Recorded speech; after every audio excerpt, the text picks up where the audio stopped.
Pour bien comprendre l'origine du conflit, il faut remonter 30 ans en arrière. L'Ukraine gagne son indépendance en 1991 après la chute de l'URSS. The past, so long seen as the bedrock for the future, was being swept off its feet. L'ouest du pays est pro-occidental. Dans l'est du pays, des séparatistes pro-russes gardent des liens très forts avec Moscou. C'est le cas, entre autres, en Crimée. Aujourd'hui encore, Vladimir Poutine joue sur ses liens historiques, politiques avec son ancienne République soviétique pour justifier ses actions. Dans sa vision du monde, la Russie doit défendre la population russophone de l'Ukraine.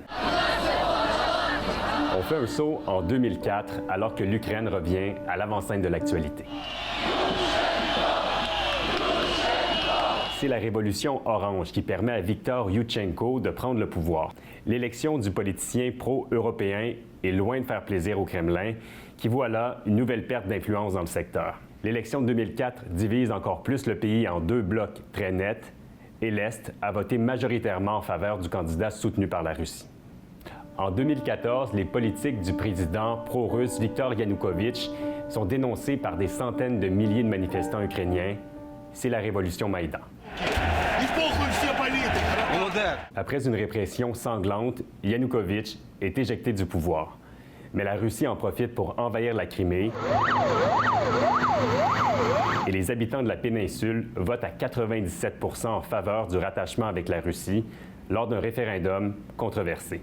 Toujours dans l'Est, des provinces du Donbass déclarent être des républiques populaires et autonomes. Depuis le début de cette guerre, les combats ont fait plus de 14 000 morts dans l'Est du pays, et ça malgré les accords qu'on appelle les accords de Minsk, qui pourtant devaient ramener la paix dans le secteur. Et on ne peut pas vraiment parler de la guerre en Ukraine sans parler de l'OTAN. L'organisation militaire de 30 membres a accru son pouvoir en ralliant des pays de l'ancien bloc de l'Est depuis la chute de l'Union soviétique. Encore là, rien pour faire plaisir à Vladimir Poutine. Le nouveau président de l'Ukraine, Volodymyr Zelensky, lui, veut que l'Ukraine se joigne à l'OTAN pour garantir sa sécurité. Mais la Russie menace l'Ouest de représailles si un tel scénario devenait réalité. Et puis, vous le savez, tout s'est accéléré au cours des derniers mois. Les troupes russes se sont massées par dizaines de milliers aux frontières de l'Ukraine, résultat d'une guerre inachevée de 8 ans et signe du même coup l'arrêt de mort des accords de Minsk. We still believe that Russia is poised to go much further. Les guerres de mots s'intensifient entre l'Occident, États-Unis en tête, et la Russie.